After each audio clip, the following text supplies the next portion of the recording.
Welcome to FounderLine, the show where you get your questions about startups answered. I'm your host, Joe Beninato. It's great to have you with us today. Thanks for joining us. Our goal with FounderLine is to provide a forum for people who are interested in startups to get their questions answered. So whether you're a founder who's working on a startup and you have something you want to chat about, or you're thinking about joining a startup and you want to learn more about them, or maybe you're thinking of starting your own company. In any of those cases, we'd love to hear from you. You can get in touch with us, and we'll see if we can help you out. So the way to reach us, we're doing a live show, which is always a little dangerous, but the ways to reach us are by calling. So you can call toll-free 1-844-4FOUNDER, and we'll put you on the air if you call us. You can email us at help@founderline.com. You can tweet to @founderline on Twitter.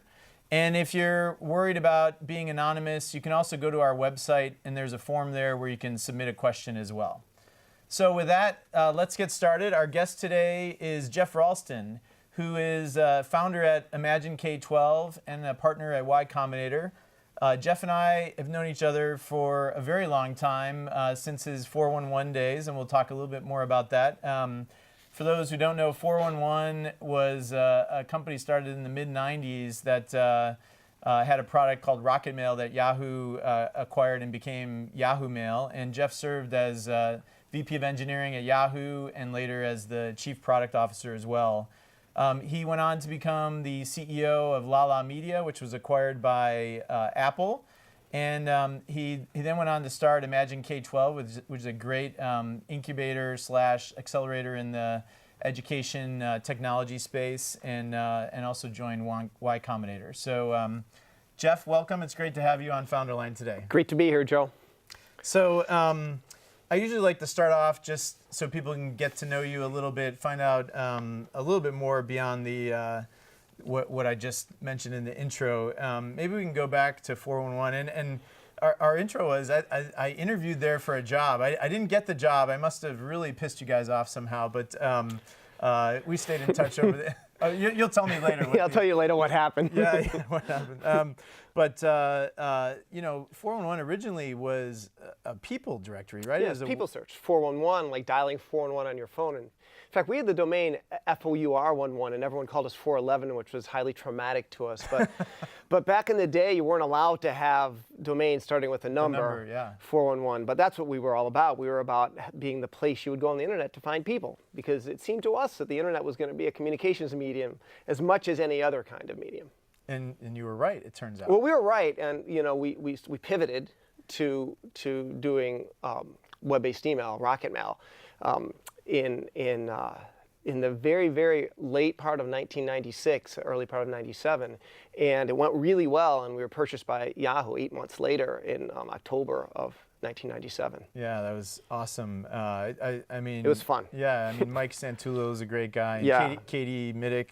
Mike Santulo, Katie Middick, Larry Drebus were all key players at 411, and it was a crazy, amazing time right back in the very beginning era of the internet connected world. And I don't know if I've ever told you this, but 411 getting bought by Yahoo is one of the reasons we did when.com, because we said, oh, this web-based email stuff is pretty hot.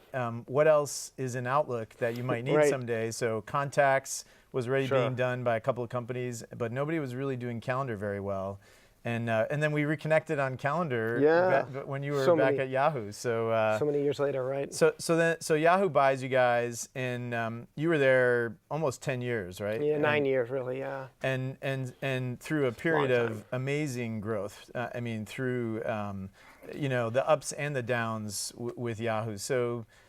It was a ride. It was a roller coaster. Tell us a little bit about that. I mean, it was a great time for the internet as well as for Yahoo. So, what was that like? It was crazy. I remember back in the early days of the internet, of the web, I should say, driving around Palo Alto with my girlfriend, my then girlfriend, now wife, and whenever there would be a URL on you'd see URLs every now and then just sitting, in a either on a sign somewhere, Park bench. or a park bench or something. I'd like elbow her and say, "Look, it's real." This is with the HTTP. Yeah, still on it, HTTP right? colon slash, and she'd say, "Yeah, right." And I guess we believed, but we didn't know. And then slowly over those early years, especially at Yahoo, as Yahoo grew, and we saw the numbers of people, almost millions of people every week coming into Yahoo and joining and becoming part of the game. It became clear that this was something that was secular, that was real, that was actually changing the world the way we wanted to change the world, and hoped that what we were doing would change the world. Yeah, no, it was a fun time, and to this day, I mean, I still keep in touch with Dave Nakayama and Katie and a bunch of and you. I left off Dave from Yahoo Mail, or 4-in-1 days, of course, but yeah, and Dave's got a big job now at Amazon doing great stuff. Yeah, people are in music, believe it or not, finally, which is crazy. Finally. He's always loved music. I warned him away from it, but he still went and took a great job at Amazon. And then after Yahoo, I think you took a little time off, and then. Well, I started angel investing right away. Actually, that's when I loved the startup scene, and the way I reconnected with it after leaving Yahoo was to do a whole lot of angel investing, and learned a whole lot about angel investing and about startup companies, or maybe relearned some of it. And so I did a lot of that before joining Lala, which was one of my first angel investments. I was the founding investor, and then became CEO. And then I was always on the board, and Bill Wynn leaned on me to become CEO, and I accepted. Awesome. And then not knowing anything about the music space, which was why I accepted. Maybe that was helpful. Who knows? Yeah, maybe. And then acquired by Apple. Like how does something like that come about? Did they? There's big Apple Music acquisition yesterday, right? So you Beats, were one of the early we were ones. slightly smaller. Yeah. than that. Well, we had a relationship with Eddie Q for a while, and there was this serendipitous time for 4-in-1 when we became an exclusive. We had exclusive deals with both Google as Google Music and with Facebook as the first music player in their new online store. And so 4-in-1 looked really good at the time, and we sort of, we hit it while it was hot. We thought that was probably the maximum time of value for Lala. So we talked to a bunch of companies, and there were a bunch of offers on the table, and we ended up going with Apple. Awesome. Well, that's. It was exciting. It was great going. I got my sort of moment in time with Steve Jobs before he passed, which was a dream come true for me. Really, we got to go to his house, and he sold us on Apple before they bought us, which was really cool. And I got to have a couple of meetings with him as well, which was fantastic. That's amazing. Everyone who's spent time with him. He had his rough edges sometimes as well, but I have lots of. I mean, he was funny. He was funny as hell. I mean, he was great, but definitely acerbic, but definitely as pointed a conversation as you'd ever have with someone. It was great. Awesome. And now, so started Imagine K-12 a number of years ago now. What, 4 years ago, 3 years ago, and Y Combinator as well. So. Talk about what's keeping you busy and what's happening now. Well, actually, I said I went into angel investing when I left Yahoo, but immediately after I left, I wanted to do an edtech startup, and I got together with a couple of folks, including Sebastian Thrun, who's now the CEO of Udacity, and tried to figure out what edtech startup to do, because we really believe that education ought to be changed by all the things we've been working on with the internet. And we had a hard time coming up with what we could do. We beat our heads against the wall for 3 months, but the infrastructure wasn't ready for ed tech then. So we all went off and did different things. Sebastian went back to Google. I went on and did angel investing. And after I sold Lala to Apple, and I was thinking about what I was going to do next, I came back to education.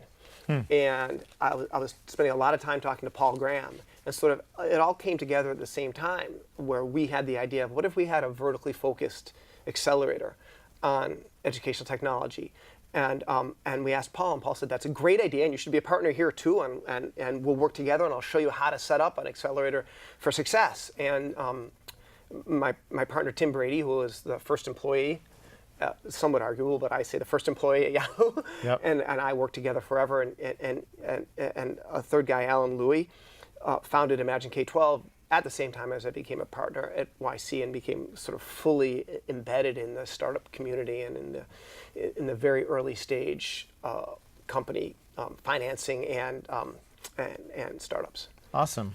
Well, hopefully that gives everyone a good overview, and let's see if we can help a few people out. So once again, if you have questions for us, 1-844-4FOUNDER is the number. Email us to help@founderline.com or tweet to @founderline.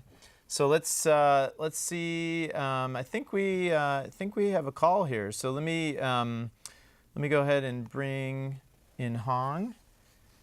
There we go. Hong, do you have a question for Geoff? Yeah, sure. So I know your background. Thanks for sharing the stories behind some of the companies you've been involved with. Sure. I used to work in ed tech myself, and what I've noticed is, the accelerator model versus the big VC model. Everybody's talking about these billion-dollar startups or billion-dollar exits or billion-dollar valuations. How come we haven't seen any kind of big successes in the educational space?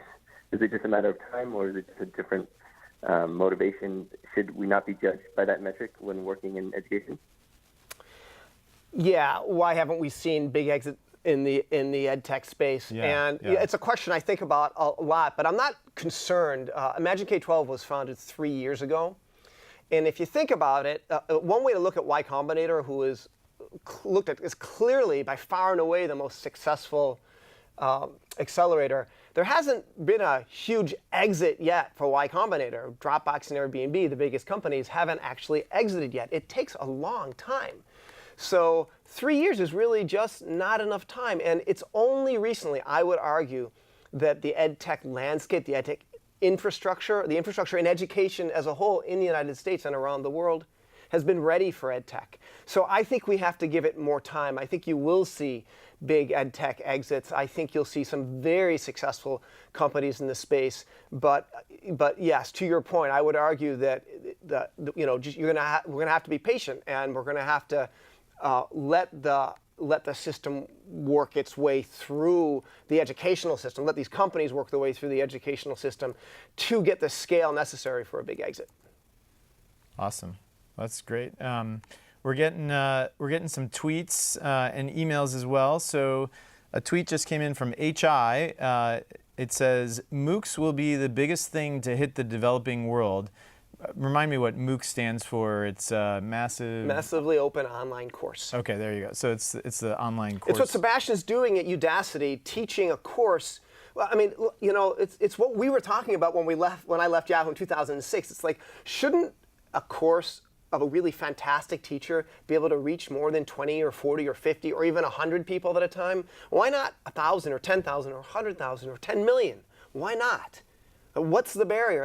And once you have a connected world, that barrier disappears, and the world actually becomes very interesting. Well, so the question is, it will be the biggest thing hitting the developing world, but there's the problem of broadband penetration, which is low. So what are the plans to solve this issue?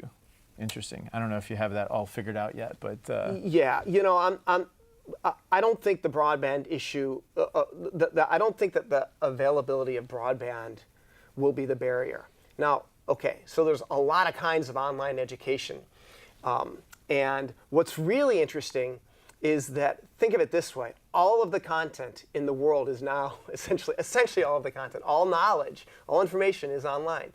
What's happening? It's becoming consumable. It's being broken down and thought of in a way that you can consume as a learner. That's what the Khan Academy is all about. And look, a lot of that content is video, and there will be some broadband needs there, and I can address that at a very superficial level as what's happening in the developing world. But there's all sorts of content available that you don't really need broadband for, which is going to change the world for folks. When the billion children who are in primary school get access to the best educational content there is, simply because they have access to a smartphone, that's a game changer. Now, there's a lot of efforts. One way to look at broadband is, in the end, there's going to be leapfrogging done in the third world, just like they did with cell phones. Forget landlines. Who needs a landline? Well, I think you can forget fiber in a lot of cases and go right to wireless technologies that will allow them to get broadband anywhere they are in their countries. And Google's doing some really cool things here. There's other folks, but with this Loon project, where they're going to have internet access available around the world via essentially weather balloons. But there's a lot of efforts like that, and I think you will see very rapid adoption and availability of broadband everywhere in the world, or everywhere. Everywhere may be too big a word, but very, very broadly throughout the world. Great. Okay, we have an email from Patrick in Redwood City. As more and more schools are looking to integrate entrepreneurship education into their curriculum, what is the opportunity in the edtech space to provide new ways of nurturing basic entrepreneurial traits among K through 12 or even college-age students? Yeah, that's a good but hard question. I'd have to think about that for a while. But what I can say is the vast majority of edtech companies we see are focused around software. Mark Andreessen famously said software is going to eat the world, or is eating the world. And it's eating the educational world too. And as we get kids more and more involved in software, they're going to become part of this secular trend towards entrepreneurship, towards the founding of new companies. And I think those two will go together. And I think in the edtech community, we can just get that software out there, get the knowledge of software, and get the knowledge of the possibility of starting companies, of learning how to do what it takes to build things.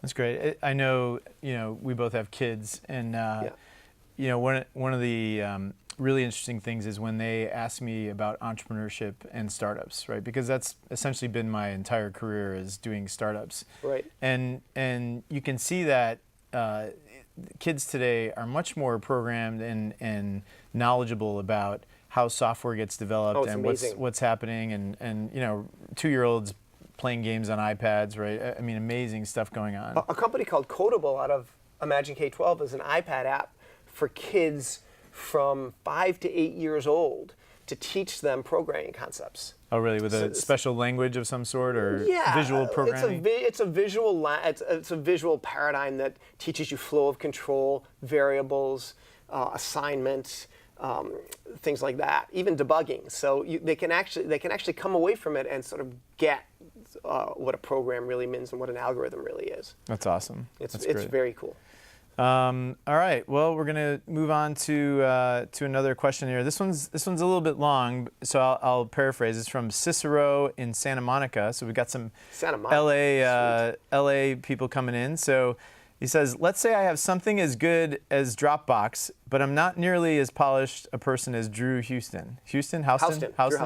I'm not 1600 SAT MIT alum. I'm much less educated. I can't keep my mouth shut. Blah blah blah. So he's hedging a little bit. But I've been hacking since I was a kid. I was a kid doing something amazingly great. I'm working with a co-founder I've known my whole life. My co-founder is relatively inexperienced. But they want to do this startup. So given my constraints, what is the best possible way I can go about trying to raise a small amount of money? So has an interesting idea, he thinks. A little bit of a crowded space, you might say, but what would you suggest to somebody in that situation? Apply to Y Combinator. What are your constraints? It's an online application that's free. So apply. There's nothing to lose in applying. You might learn something. And by the way, there's so much information online about what constitutes a successful Y Combinator application. Just apply.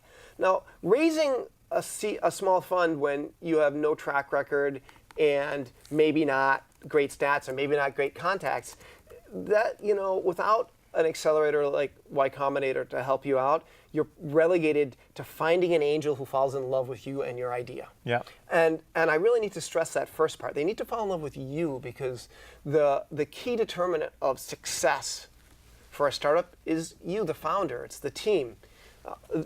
Whatever your idea is now, it's likely to change fairly radically between now and when you actually become a multi-billion-dollar company. So it's really all about whether you have a team that's smart enough, passionate enough, determined enough to make it through all the ups and downs and difficulties of starting a company to that point where you're all of a sudden you turn around and you're Drew Houston. And let me tell you, Drew Houston wasn't Drew Houston until a certain amount of time. When you first met him, he was like, is this guy the next, Bill Gates? well, it's not so easy to tell. That's part of what we try to do at Y Combinator and Imagine K-12, is to try to look at these kids mostly, not always, but mostly, who have an idea and who could turn into the next Drew Houston, or Brian Chesky, or Mark Zuckerberg. That's great. So Rob in San Mateo has a question over email, and you alluded to this a little bit. What are the key things YC looks for in accepting companies? And I know there's a lot of great resources online about how to apply and all that sort of stuff, but you've been in that room, debating, should we take A or B or both of them or none of them? Like, how does that process work? Give us a little insight into the process. Well, let me tell you about the process first, okay? Because there's nothing secret about it. The process is there's an online application, as I mentioned, and we look at the applications and we, through an internal review process, winnow them down from thousands to several hundred, and those several hundred come and interview with us in Mountain View at Y Combinator, or if this is Imagine K-12 in Redwood City with Imagine K-12. And we talk to the founders, and after a short conversation with the founders, we make a call as to whether this company has the possibility of getting financing, of maybe potentially being the next big company in either ed tech or in technology with YC. And you make that call on the spot. And we make that call on the spot, like and we right make after. it based on a number of things, but more than anything else, it's on the founders. And it's whether we can create a belief system around those founders being able not just to survive the difficulties, but really having enough deep understanding of what they're trying to do, and to be able to demonstrate that to us at the same time as us believing when aspects of what they think they believe are proven wrong, or when someone slaps them down real hard and they end up on the ground curled up in a fetal position, they get back up again and keep on going at the company and figuring out a way to be successful. And we try to make that determination about the resilience and the ability of the founders in front of us to think broadly and take a shot and keep on going, and then think narrowly and figure out what the problem they have to solve is, and then really be able to go after a market and be successful. That's great. And those aren't very specific answers, I know, but I can't do any better. No, I think it's great, and I do think that determination or resiliency is like one of the most important things in any startup. I mean, you've been there, right? Doing a startup's hard, it's really hard. You get punched in the face every day, and I tell people it's definitely a roller coaster ride. There are days where you feel great, and especially when you're the CEO, and it's a little bit of a lonely spot to be. You want to show strength to everybody. You're in control. Everything's going fine. Oh, the investors, everything's great. But then you go into the bathroom and have a crying fit. God, no, it's doing a startup, I always say, is the absolute best thing you can ever possibly do in your life, and the hardest. Yeah, no, I agree. But the rewards are so awesome as well. And when those great days happen, like getting to meet Steve Jobs or getting acquired, or sometimes it's just getting a customer, and a customer. I got to tell you one of the things that gives Imagine K-12 companies the highest high is we tell them, okay, do something that's a little different here. When you create your software, put a little OLARC widget on your page and put your cell phone in it. Because watch what happens. And it's like, there's this amazing thing that happens where something doesn't work quite right, and there's a teacher there, and the teacher looks at this thing and there's a phone number. And they call the phone number, and someone answers and say yes, and the teacher says, well, I have a problem, and say, oh yeah, that's my company, I founded it. Yeah. And then they say, what's the problem? And the teacher tells them, and they say, hang on a second, and you hear some typing, and then it's fixed. Yeah. And the teacher hangs up and goes, wow, that's different. And that's, in some ways, that's enough for that day, right? Absolutely. Well, and closing that loop is so important. If you can do it in literally seconds, like you just described. It's not always that way. Yeah. Well, in bigger companies, right? It's days, weeks, years in some cases, right? Teachers are used to is they go to the IT dude somewhere and say, my submission didn't work. Yeah, if you can do that instantly. Okay, fill out this form in triplicate, and we'll get back to you in 6 months. No, that's awesome. Well, a little insight into the workings of YC. Here's another email from Sharon in San Francisco. What's it like being acquired by Apple? Did they approach you or did you approach them? We talked about that a little bit. Any lessons learned and selling and integrating into those environments? And I guess you could speak from the Yahoo and the Yahoo or Apple situation as well. Yeah, lots of lessons learned. I've been party to quite a number of acquisitions, both being acquired and acquiring, and being an advisor to companies who were being acquired. Getting bought by Apple was great. That actually, almost every aspect of that was kind of magic.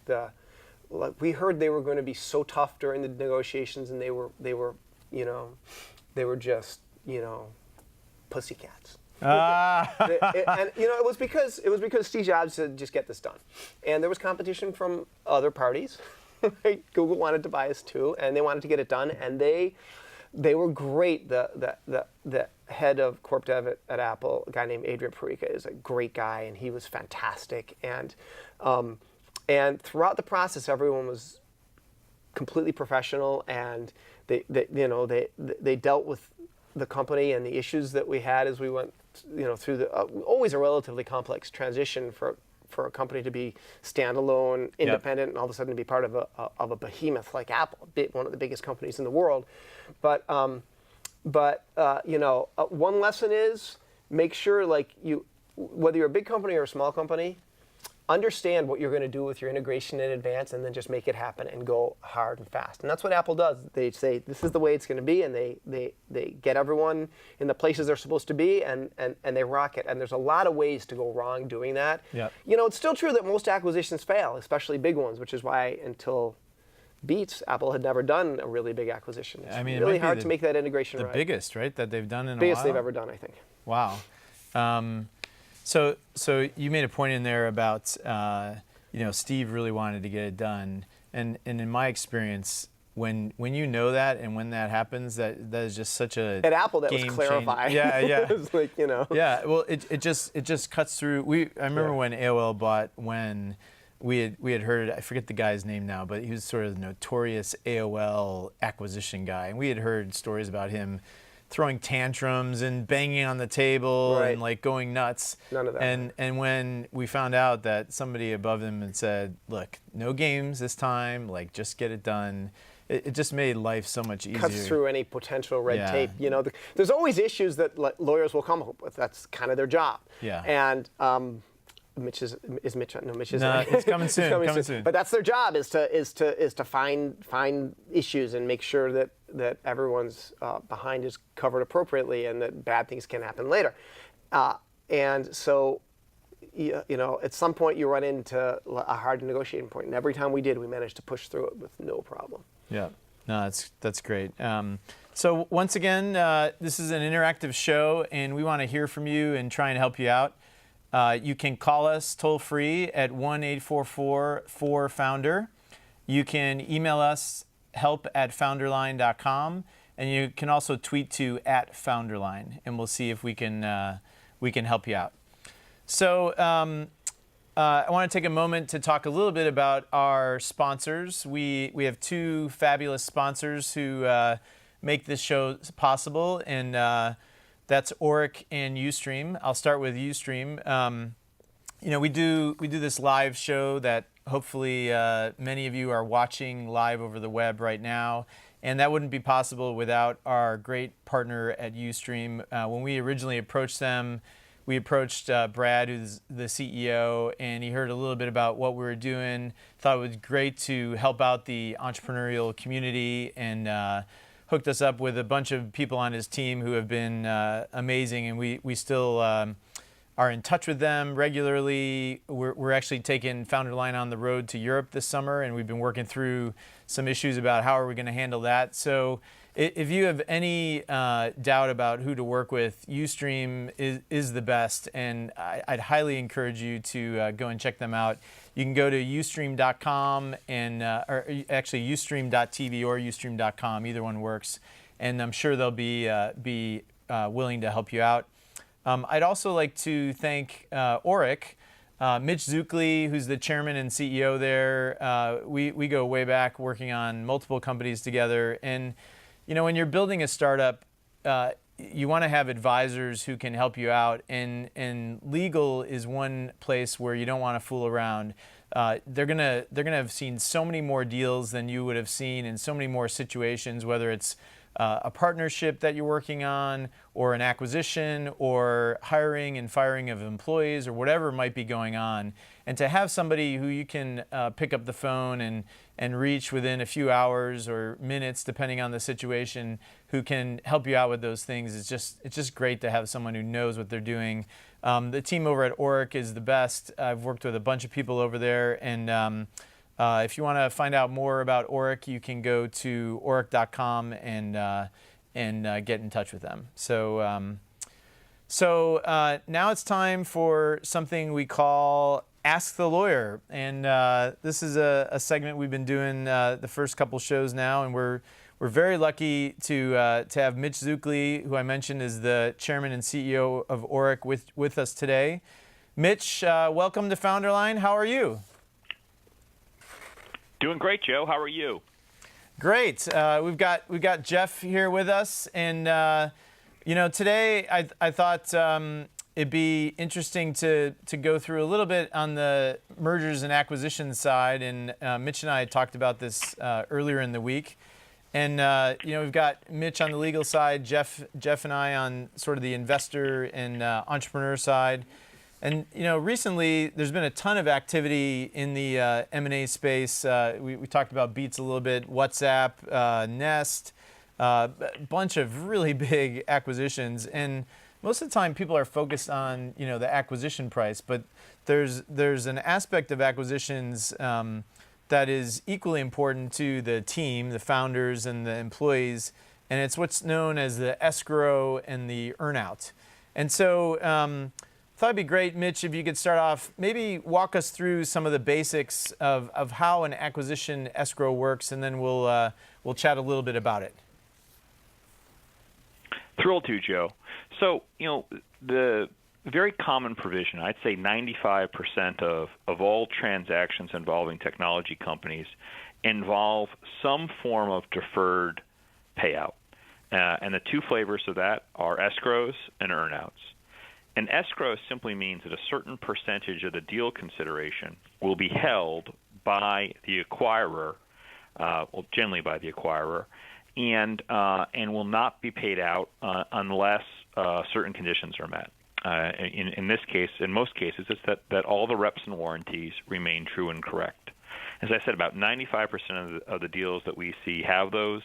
It may be higher than that year to year. And the general size of an escrow is somewhere between 10 and 15% of the deal value. And then very typically, there's a debate about whether escrow is an exclusive remedy, and I'll get into that separately in a second. But back to the overview, a separate kind of a thing is an earnout. And an earnout's a situation in which, in order to get paid a certain amount more, there is some sort of a metric that must be accomplished in order for there to be a formulaic payout.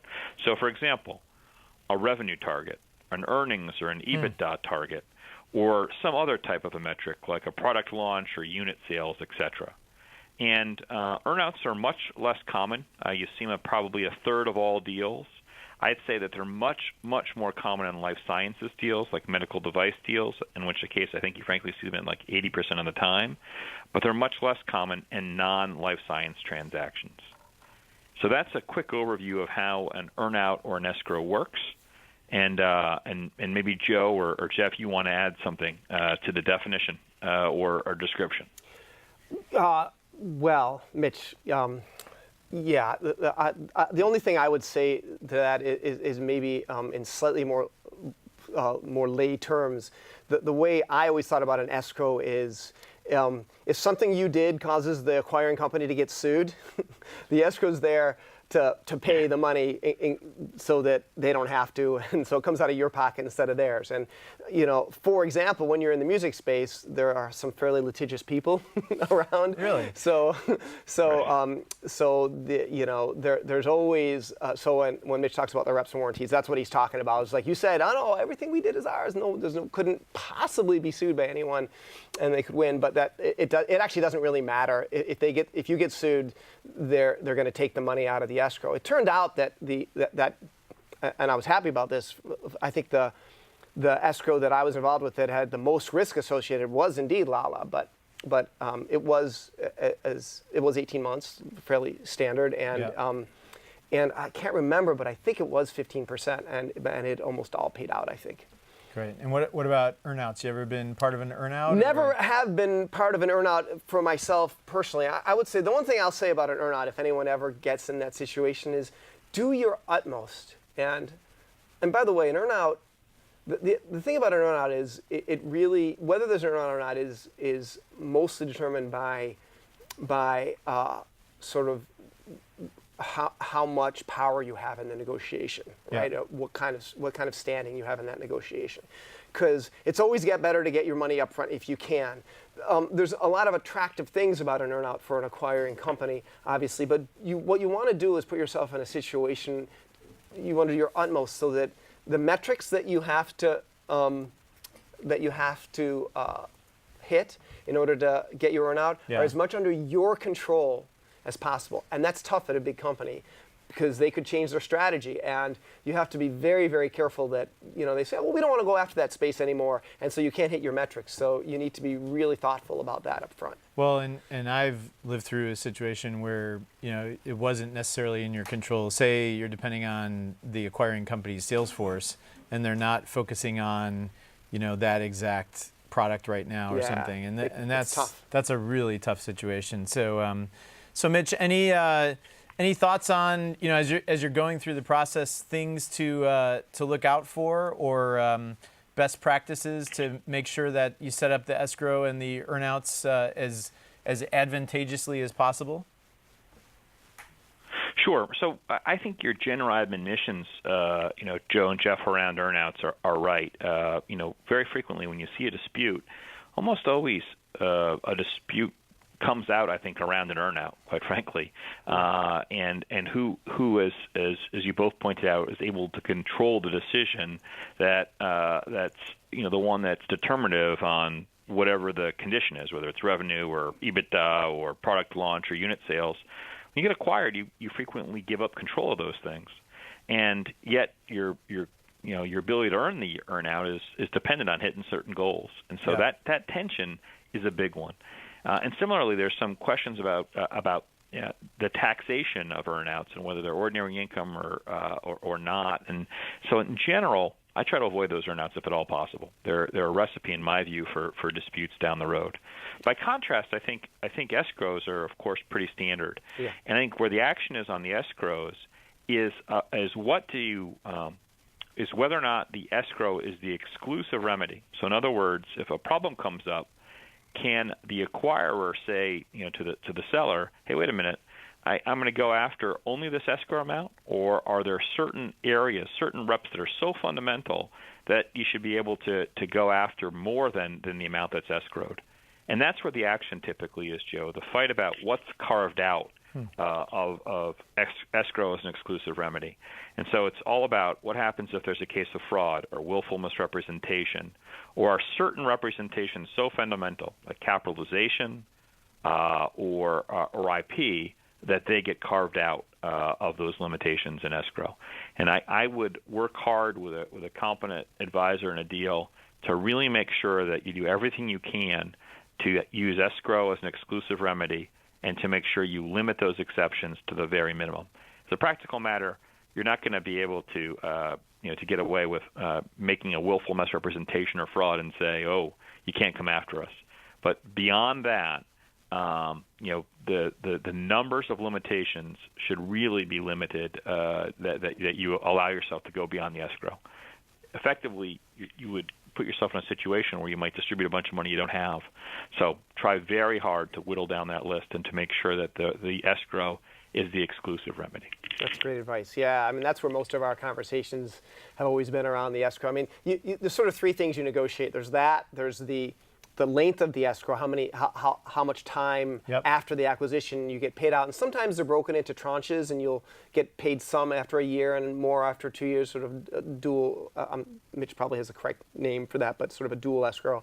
And also the percentage of the total consideration that goes into the escrow. As a founder, obviously you want that to be, so as a founder, just so we're clear, if you're a founder, you want as short an escrow as possible, as small a percentage of the consideration to go into the escrow, and as exclusive, make it as exclusive as possible for remedy. That's what you want to negotiate for, and that's what you should be looking for when you're talking about the escrow. Great. Well, hopefully people find that advice helpful. There's lots of activity going on in that space right now, and a lot of companies getting acquired. And I know, again, having a great lawyer who can help you through those processes, because they've seen so many of these, is really critical. So thanks to Mitch Zuklie from Orrick for joining us. Mitch, we'll talk to you again next week. All right, Joe, that's a wrap. Thanks a lot. Jeff, good talking with you. You too, Mitch. Thanks. All right. Bye-bye. So that was Ask the Lawyer with Mitch Zuklie from Orrick. And once again, if you want to reach us, call 1-844-4FOUNDER. Email us to help@founderline.com or tweet @founderline, and we'll see if we can help you out. So that was cool. Let's get back to some questions. We've got a number of emails coming in, and yeah, I was going to say though, it's interesting that we were talking about escrows and earnouts. The thing about those in an acquisition is you got like those aren't the set of questions you tend to get. Yeah. You tend to get more of, how do I get acquired, or what do I do if someone wants to acquire me, or should I accept this acquisition? And once you get to the escrow and earnout conversation, you're kind of, at that point, dotting the I's and crossing the T's. You're in good shape for an acquisition. It's very unusual. In fact, I've never seen it that, well, let me be careful about this. I've never seen a deal get blown up over escrow.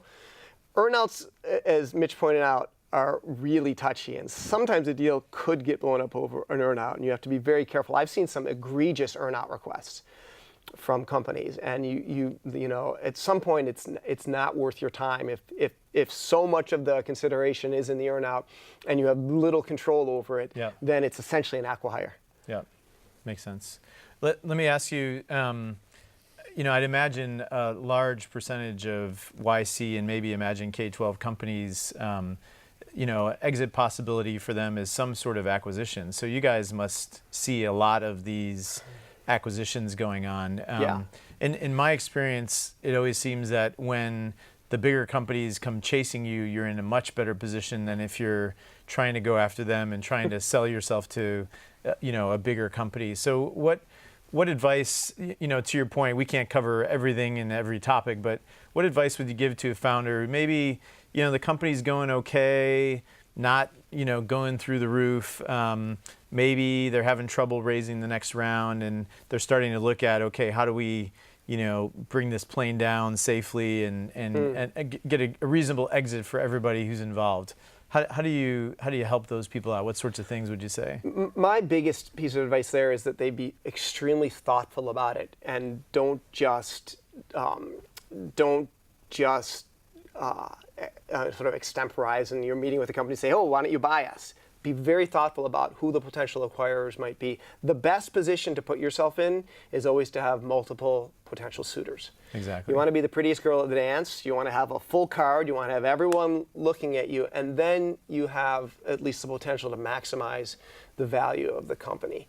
And the other thing I'll say is, if an acquisition is right for the company, try to put your company and the product that you're selling and the user base in the right position for that acquisition.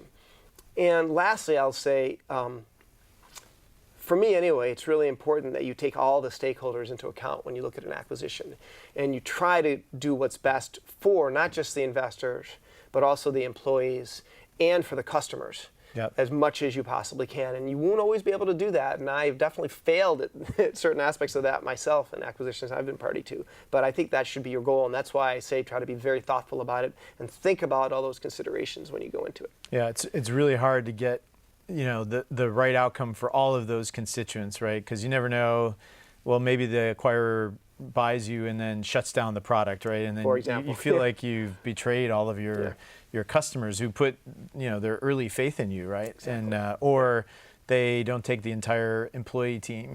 They say, well, we want most of you guys, but not everybody. And so those are tough situations. But if you're in that situation where you're you need to be acquired and the options are limited, you kind of have to optimize for best possible outcome. With you're not going to get it perfect, right. but you just do the best that you you can. can. Yep. Yeah.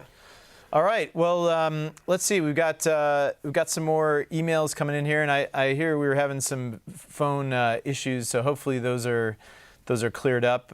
So feel free to call if you want. This one is an email from Pascal in Pleasanton. Why are there so many funded startups that don't seem to have a good business plan? What are the key things that VCs look for?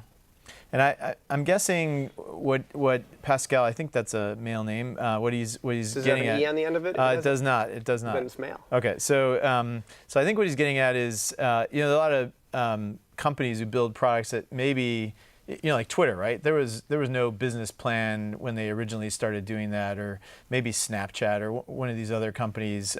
Consumer, high growth. So what are the key things VCs are looking for there? Well, I'll just point out that it might be hard to tell what a good business plan is. Peter Thiel's famous Venn diagram of the companies you want to invest in is, if you imagine a Venn diagram where the left circle is ideas that seem bad, and the right circle is ideas that are good, and you look at the very small intersection of those two things, those are the companies you want to invest in. Yeah. So, let me give you the canonical example, which is Airbnb. This is a company that was selling the idea of putting together a business where you have airbeds for people to sleep on at conferences when there's overflow for hotel rooms. Now, most people who heard that thought it was a stupid idea, that it would never grow big, it wouldn't go anywhere. It just turned out that they were just adjacent to an idea which was enormous, which was this idea of a sharing economy where you become the biggest hotel in the entire world. And if you can see that, then you can see your way to participating in a multi-billion-dollar company. So Pascal might have looked at that company and said, well, that's a bad business plan. How could they possibly get funded? That's what makes seed investing hard, is because you can always find a reason to believe that this is a bad idea. Yeah.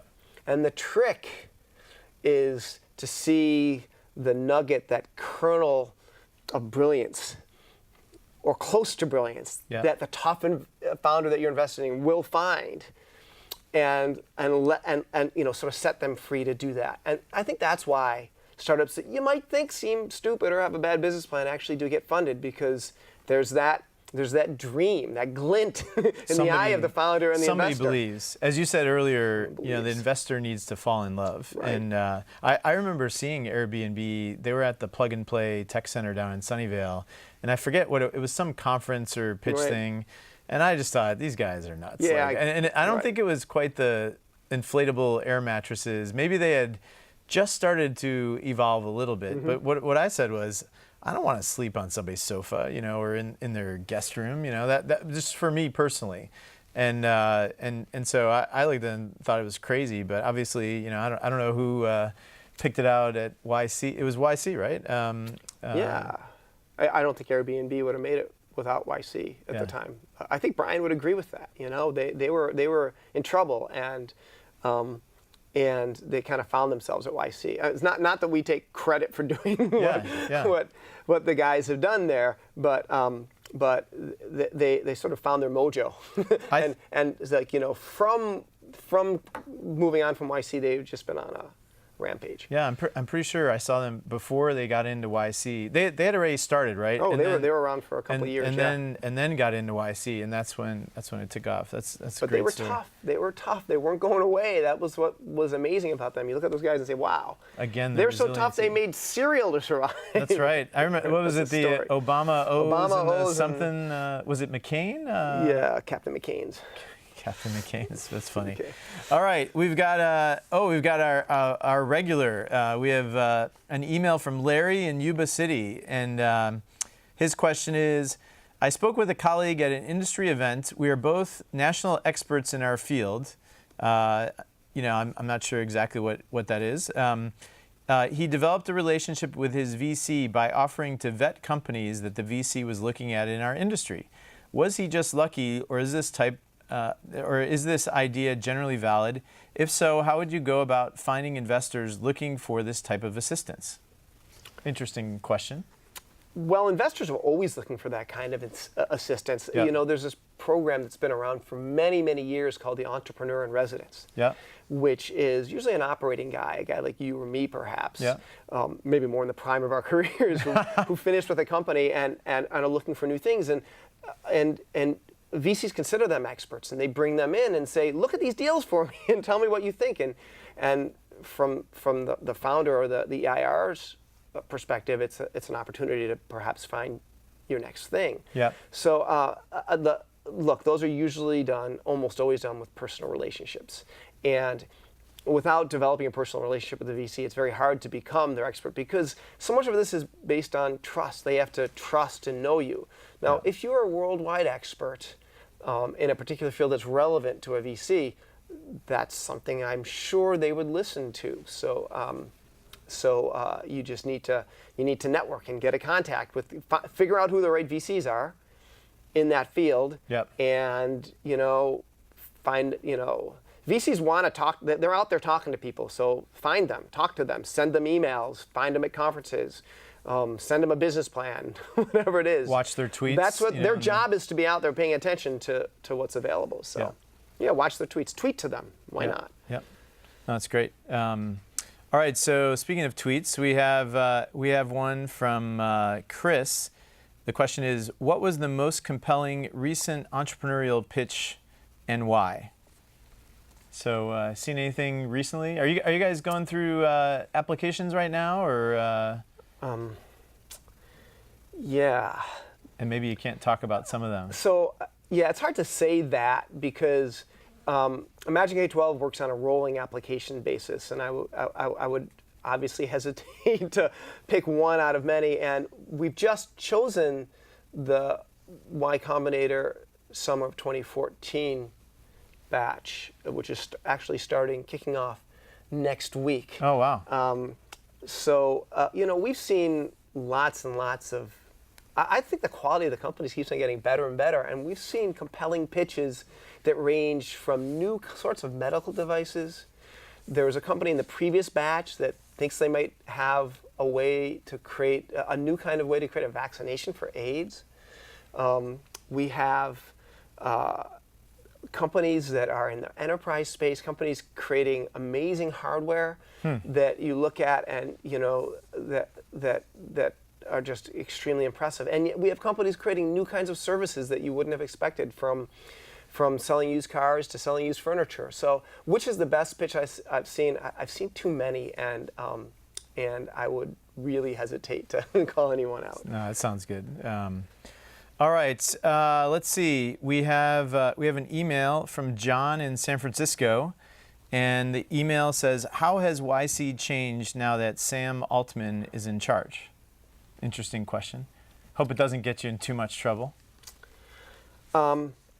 Well, my goal is that YC changes as little as possible in the ways that matter most, which is that we are the best place in the world to help founders find success.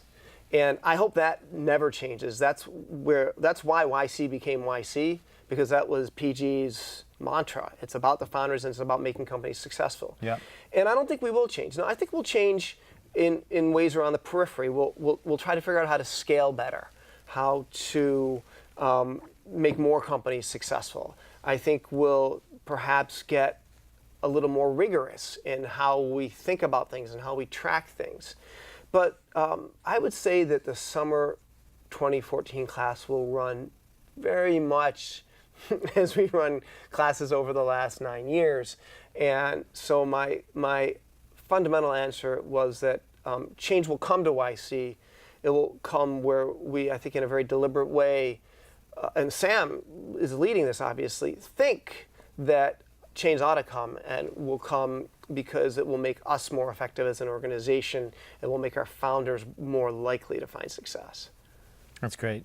You being part of two different organizations like this, Imagine K-12, I believe, is a little bit smaller, right, in terms of the number of partners who are involved and the staff and Yes. everything else. So you must see quite a variety of different challenges between those two companies. Any insight into how those organizations are different? I mean, you're applying sort of the YC model to the education technology space. We're like YC was, 6 years ago, Okay. in a sense. But we have the enormous benefit of having inside knowledge of YC that we can bring to bear on the problems that we run into. Yeah. And, I can call up PG and say, this is happening, what should we do? Or talk to Jessica or Sam and say, how should we handle this? And, and YC has always been there to help Imagine K-12. In fact, there's been a number of companies that have actually done YC and Imagine K-12, sometimes simultaneously, sometimes not quite simultaneously, depending Really? how they were